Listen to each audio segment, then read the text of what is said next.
Okay, so Professor Chan, Alex, ladies and gentlemen, distinguished guests, dear speakers, it is really an absolute pleasure and really an honor to stand before you today to deliver this keynote address. As you know, positive technology is one of my principal line of research, so I'm very pleased to give this address, during which I will take you in a short journey through the development and significance of positive technology. This is a brief outline of my presentation. In the first section, I will start by taking you on a brief journey back to the past of positive technology, tracing the origins and motivations of this area of research. Moving on to the second section, I will then delve into the key areas of study and the diverse applications within positive technology. More specifically, I will try to illustrate these concepts with examples of a couple of real-world applications and projects, which will range from digital interventions for stress and anxiety management to immersive virtual reality experience for eliciting transformative and transcendence experiences. And in the conclusion section, I will cast our gaze towards the future evolution of positive technology and possibly discuss the emerging questions, emerging trends, challenges, and opportunities that, in my view, lie ahead of this field. I'm really emotional today because this journey in positive technology has accompanied much part of my research. This concept began to take shape actually during my PhD study back in 2004, so almost 20 years ago, in which I first encountered the field of positive psychology, which at that time was really an emerging field. If you remember that the first seminal paper on positive psychology was published by Seligman and Csikszentmihalyi in the 2000 edition of the American Psychology Journal.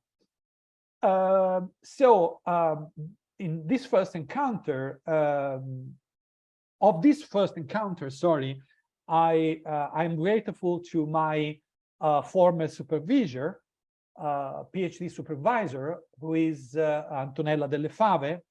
As you know, Antonella Delle Fave is one of the most prominent experts in positive psychology internationally. In the following years, I and a group of researchers, including Giuseppe Riva, Cristina Boteia, Rosa Bagnos,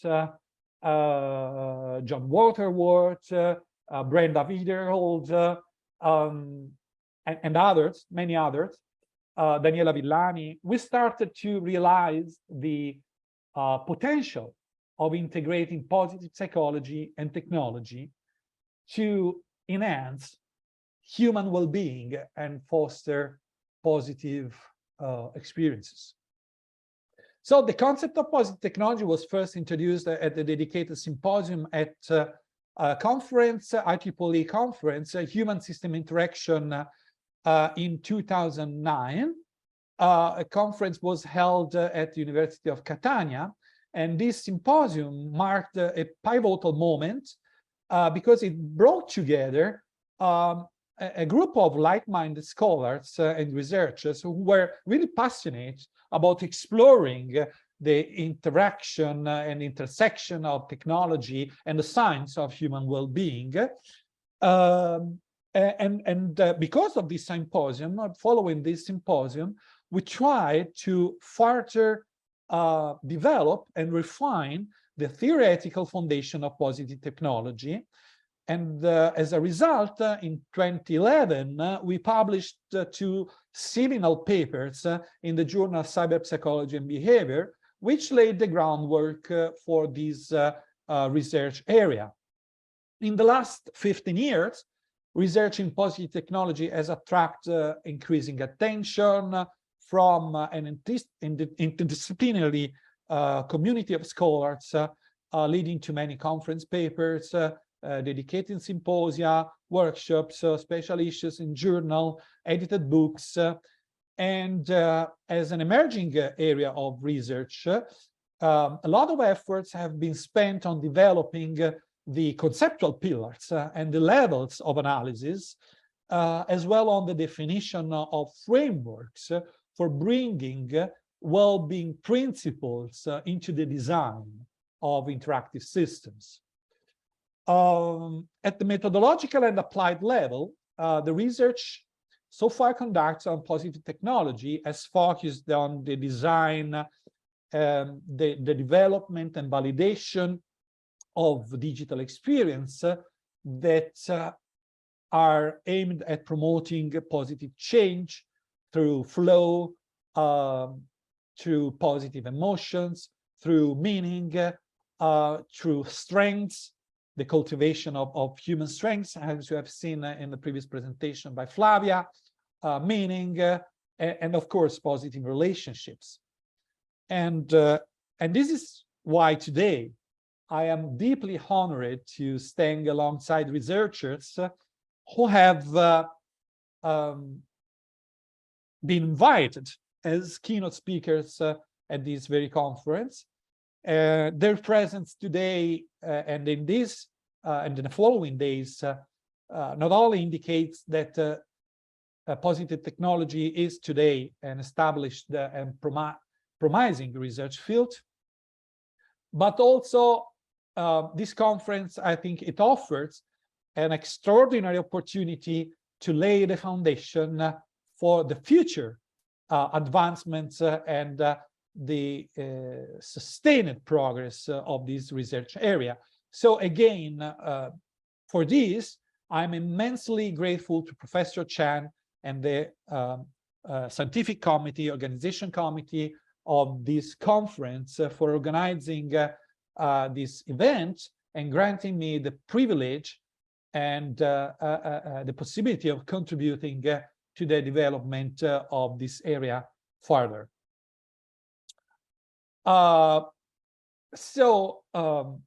At this point, I would like to describe some flagship research projects that, in my view, illustrate how the core principles of positive technology work together, and how to develop effective positive technology applications, you really need the integration of different disciplines, different viewpoints. First of all, of course, positive psychology, because positive psychology is an evidence-based endeavor that provides the determinants of positive change and mental well-being. So positive psychology is at the bottom line of positive technology, in the sense that provides the conceptual and theoretical principles and guidelines to develop technological interventions for positive change. And neuroscience, I think, is equally important, because it helps us to understand what are the neurocognitive changes that are induced by positive experience. And I think that adding this layer can really help better understanding how positive experience promote, for example, change at brain level and stimulate neuroplasticity, for example. Interaction design is at the core of the development of any positive technology applications. And we have seen in the previous presentation and during the workshop how much important is to focus on aspects related to human-centered design, usability, user acceptance, consideration for sensory motor limitations, accessibility, and so on and so forth. And what about art? Why did I put art on this picture? Because if positive psychology is about designing experiences that move people, that increase positive emotions, that foster a state of flow, what language is better to elicit such positive states than the language of art? So the question is, what can we learn from art in designing interactive media that induce positive emotional experience?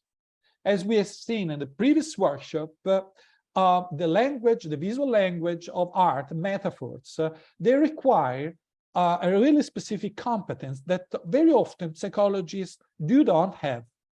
So it's very important, in my opinion, to integrate artistic competences in the design of positive technology experiences.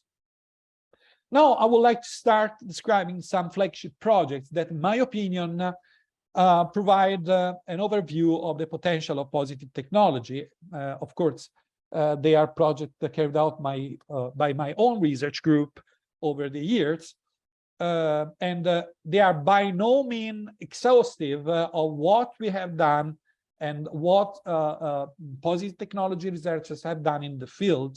But given the time bound, I was kind of forced to identify and select some pivotal projects that I consider especially meaningful and illustrative of what positive technology is all about.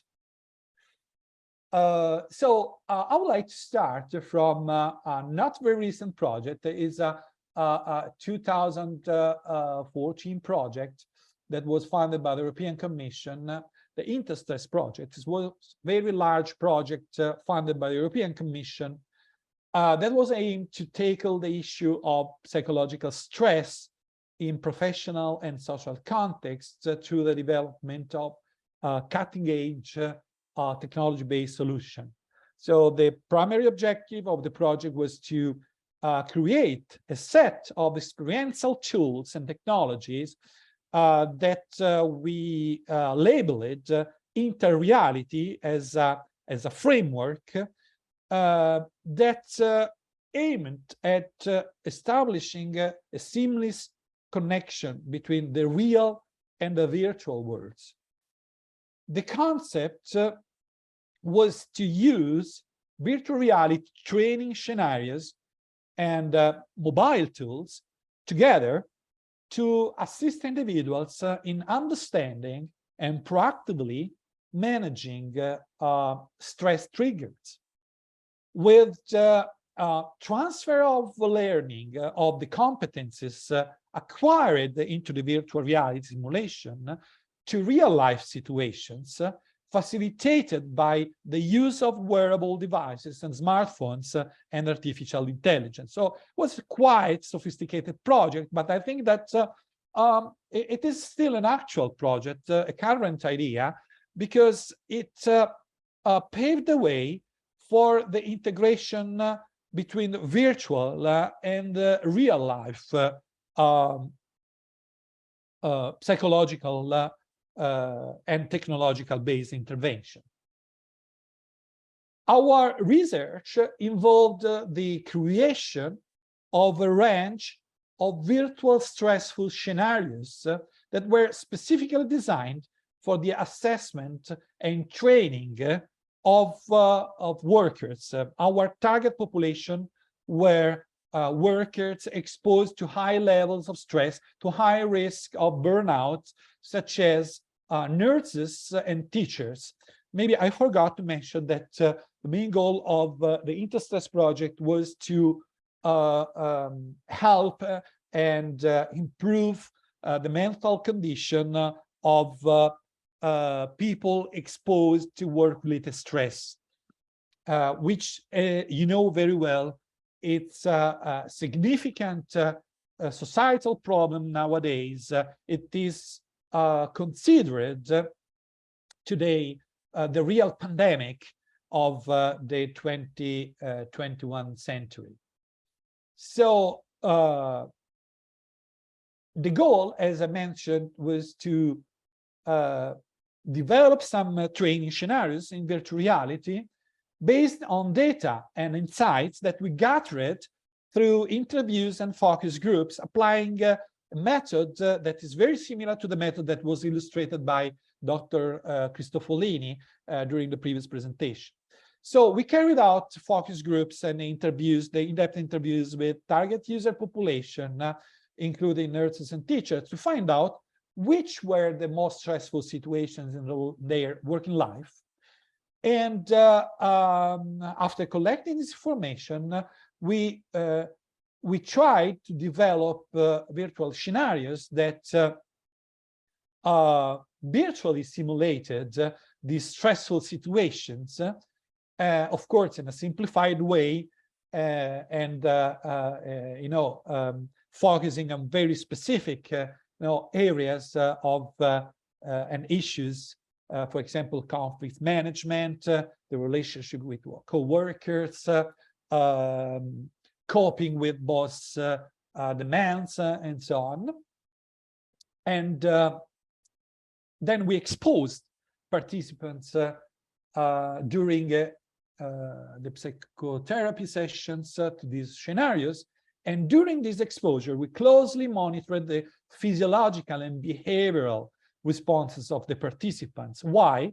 Because we wanted to identify using objective means, so using psychophysiological correlates of stress.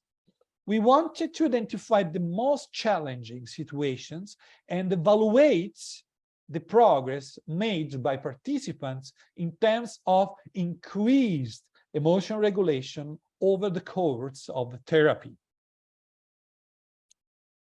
On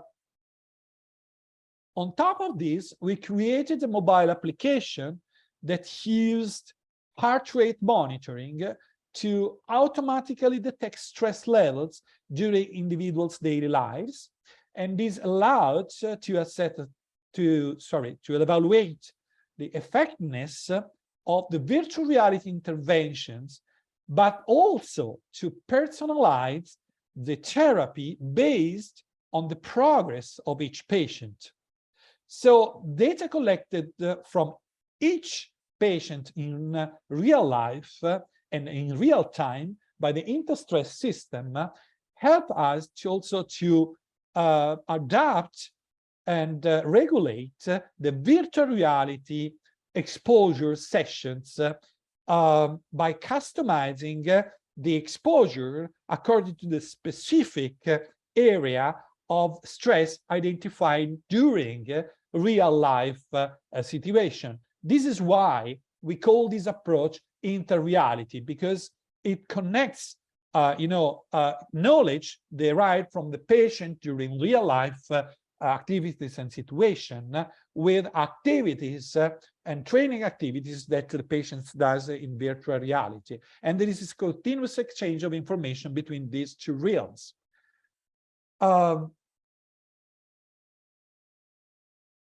Another significant development of the project was the creation of an interactive 3D biofeedback training program, mobile app, which enabled participants to monitor and actively modulate the physiological arousal patterns by regulating their breath.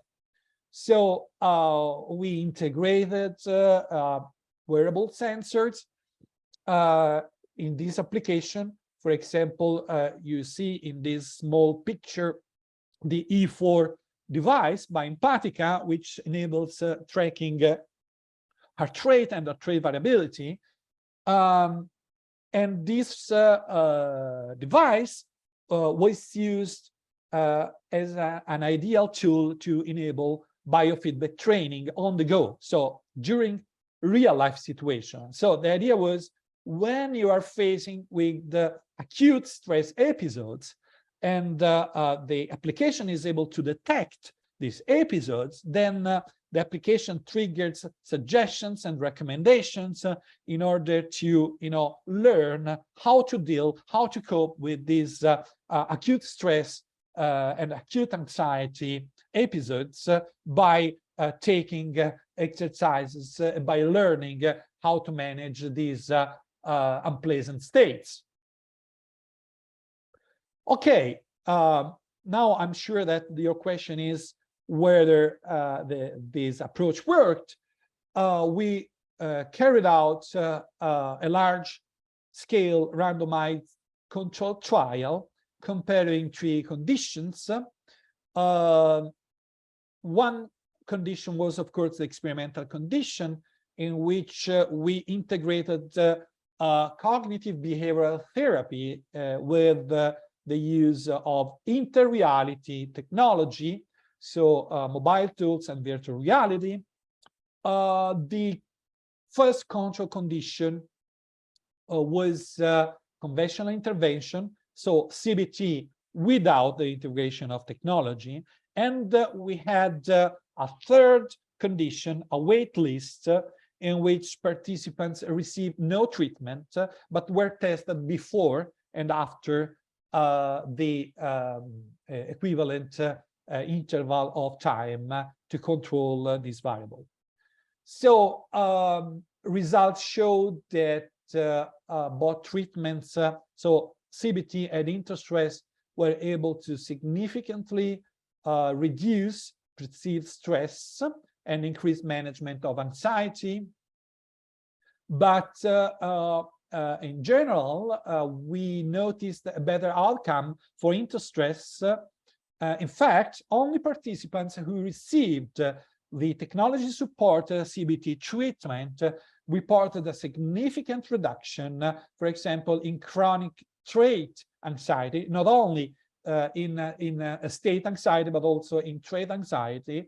And also participants who received InterStress treatment, so CBT plus technology, report a significant greater increase in the emotional support than CBT. And some of these effects were maintained at follow-up.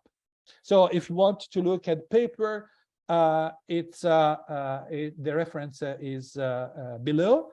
To my best knowledge, is still one of the largest randomized controlled trial in the field of virtual reality and technology for anxiety and stress.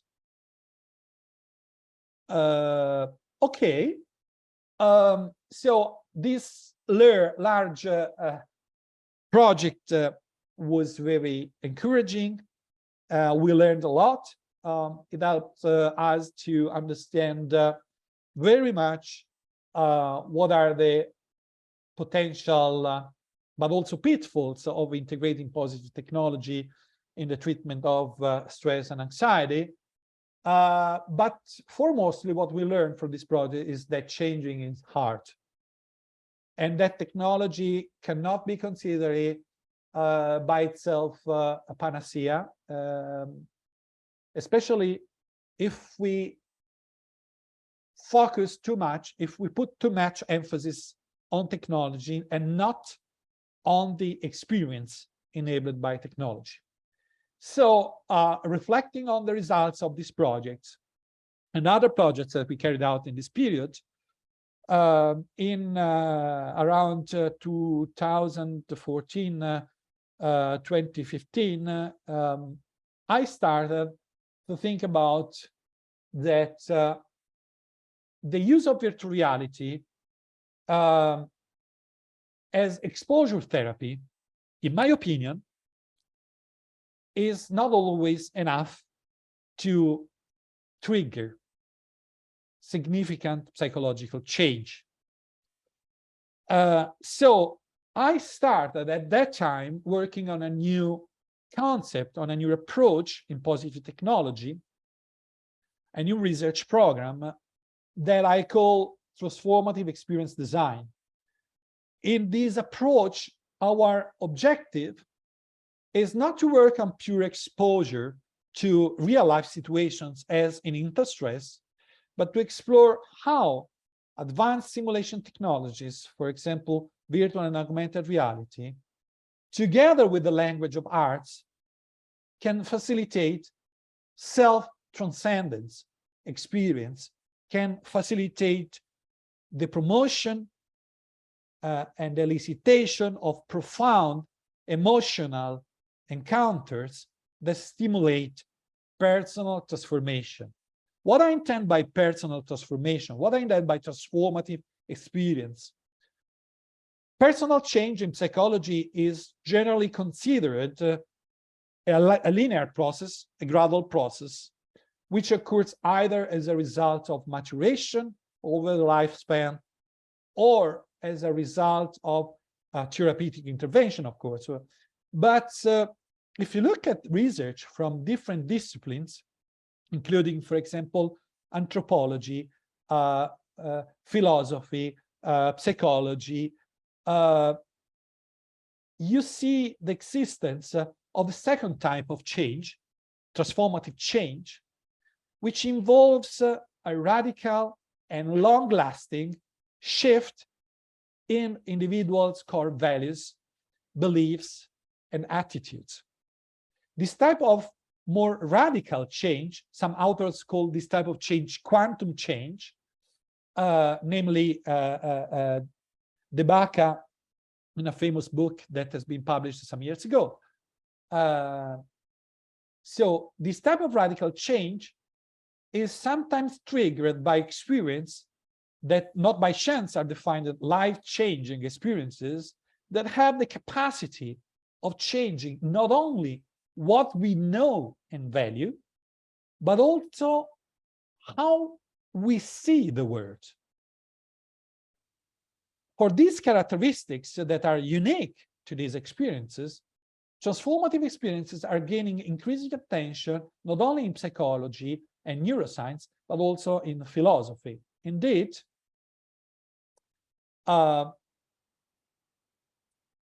I think just to give you a more precise idea what the transformative experience is, I think that the famous short novel by Charles Dickens, A Christmas Carol, tells very well what a transformative experience is, because it tells the transformation of Ebenezer Scrooge, who is a greedily cold-hearted and selfish usurer in the city of London,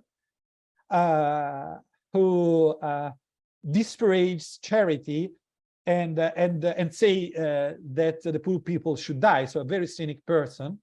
And as you know, on Christmas night, he meets three ghosts: the spirit of the Christmas past, the spirit of the Christmas present, and the spirit of the Christmas yet to come.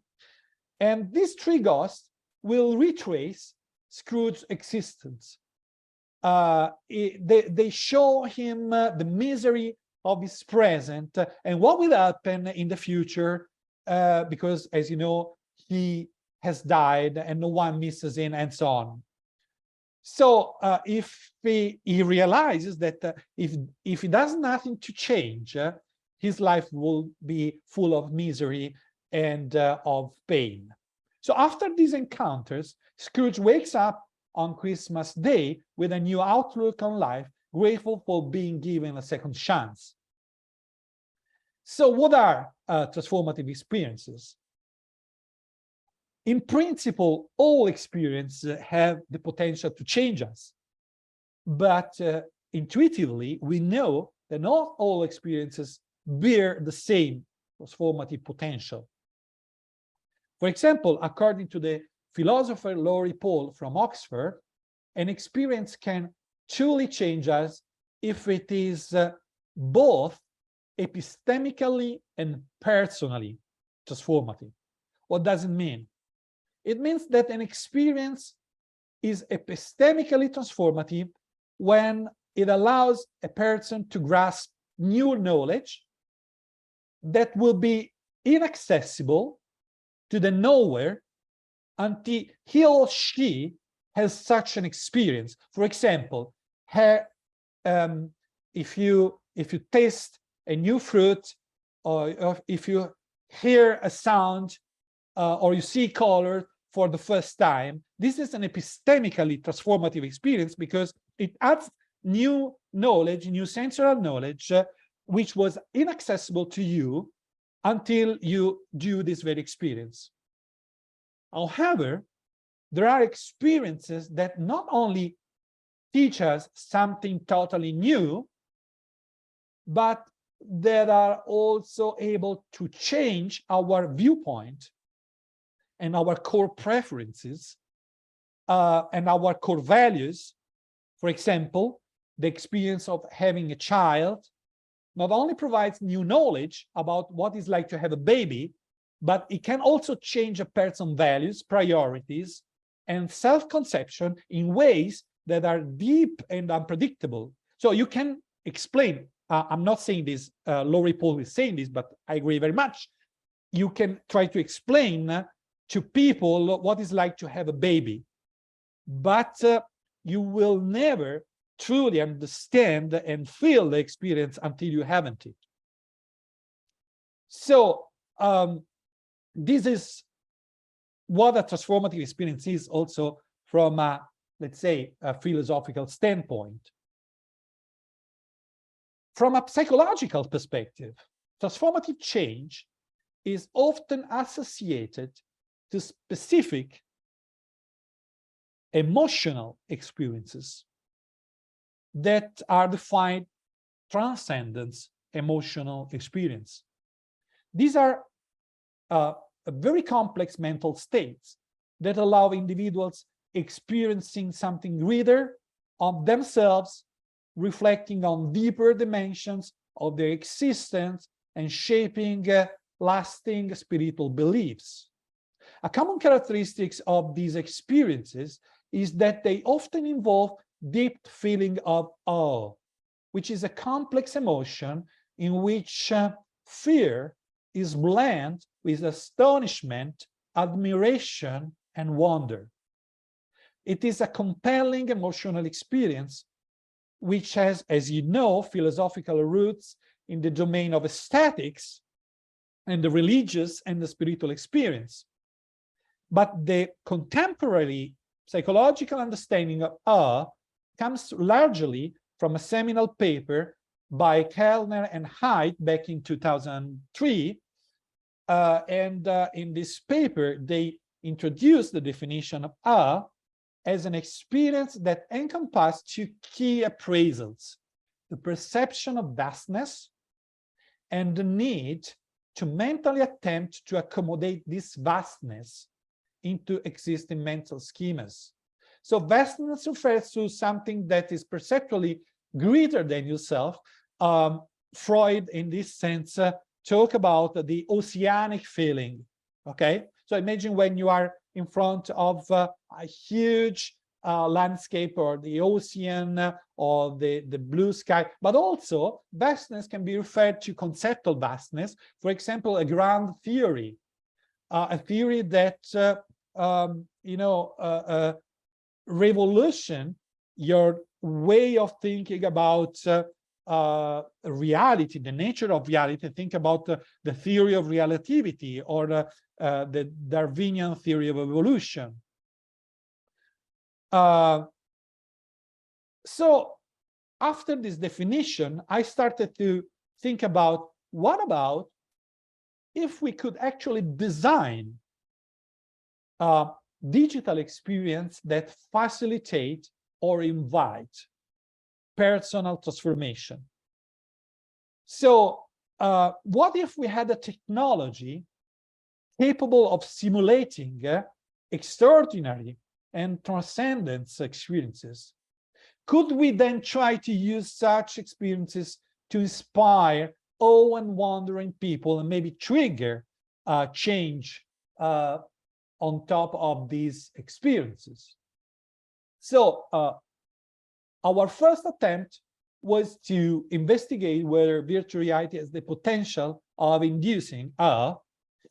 I and my colleague, Alice Chirico, who was at that time my doctoral student, now she's assistant professor, but at the time she made her PhD on this topic. So we conducted a series of studies exploring the potential of immersive videos and virtual reality to induce awe. In our early investigations, we aim to determine whether virtual reality could effectively elicit feelings of awe within a controlled laboratory environment. And to this end, we developed immersive virtual environments that simulated vastness and need for accommodation. To simulate perceptual vastness, we used wide natural scenarios, for example, mountain landscapes or high sequoias and trees and so on. And to trigger the need of accommodation, we created experiences that were not possible in real life. For example, seeing a deep space view of Earth. By using these stimuli, we showed that virtual environments could induce significantly higher levels of awe and presence compared to other control conditions, which were either neutral virtual environments or virtual environments inducing other emotions. And we've also found that these virtual environments significantly induce more positive than negative affect. I'm specifying this because sometimes awe and sublime can be also considered as complex emotions which have not only a positive valence but negative valence as well. But in the end, these findings support the potential of immersive virtual reality for inducing awe and provide useful indications for the design of awe-inspiring virtual environments. So what we do as next step? As a next step, we want to investigate whether virtual reality-induced awe could have an effect on creativity, higher cognitive skills like learning and creativity, and also we wanted to find out that whether this type of experience foster behavior change. In a following study, we explored this link between VR-induced awe and creativity. Why we consider the existence of this link from a scientific viewpoint, because there are several links between these constructs. For example, openness to experience, which is the single strongest and most consistent personality trait that predicts creative achievement, also predicts feeling of awe. And we know that awe can extend people's mental frame, and by expanding people's mental frame can also help them to find new connections among ideas. And we also know that, for example, uncommon and unexpected experiences in which people feel actively involved can enhance the ability of finding new links among ideas. This is well known in the creativity literature. So for all these reasons, there are strong theoretical connections between awe and creativity. So based on this rationale, we set out to investigate if inducing the emotion of awe could stimulate creative thinking using the same three-dimensional videos that we use to induce the feeling of awe. And by comparing neutral immersive videos and awe-inducing videos, followed by an actual creativity test, which is the Torrance creativity test. It is a gold standard for testing creative performance. We were able to show that awe-inspiring video actually induced significantly higher levels of fluency, flexibility, originality, and elaboration in the Torrance subtest compared with the neutral video. So this finding could be a further evidence supporting the idea that there is a strong link between creativity and epistemic emotions, like, for example, awe, curiosity, wonder, surprise, and interest, and so on. But also suggest the existence of a causal link between awe and creativity. I'm going towards the end. In a more recent study, we wanted to test whether virtual reality, art, and nature create equally intense sense of awe and sublime. In this study, we randomly assigned participants to view a virtual reality representation of Starry Night by Van Gogh, this very famous painting by Van Gogh, compared with the photorealistic panorama of the village of Saint-Rémy-de-Provence in France, which is the actual site that Van Gogh depicted in his painting. So our goal was to compare an art-based stimulus with a very similar nature-based environment. What we found was both that painting and the photorealistic village generated feelings of awe and sublime in participants, but the photorealistic village, much to our surprise, elicited stronger perceptions of vastness and existential danger. So in the study, we learned that nature and art are equally good at evoking or bringing about the experience of the sublime, which is a very interesting indication for designing these transformative experiences. On a practical level, how could we use transformative design? In a recent development of this line of research, we are using awe-inducing virtual reality as a trigger or pro-environmental behavior. In this experiment, we aim to understand whether presenting data about plastic consumption in an abstract way, so in a mere numerical way, versus concrete analogical format, so depicting waste of plastic in a virtual environment, would affect differently people's attitudes and behavioral intentions toward plastic use, waste, and recycle. The concrete form of representing information consisted of using a virtual reality environment to depict the average use of plastic instead of using statistical numbers, as we often see in newspapers, right?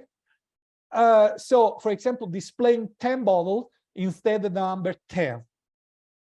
So we assume that translating statistical data about plastic waste into compelling and awe-inspiring visual representation that elicit a feeling of wonder, but also other emotions like disgust and anger and so on, would attract participant attention and lead to deeper cognitive elaboration of the underlying message. And indeed, we found that adding this experiential and emotional touch to the numerical statistics really improved the persuasive effectiveness of the message. So virtual reality offers an ideal medium to convey it.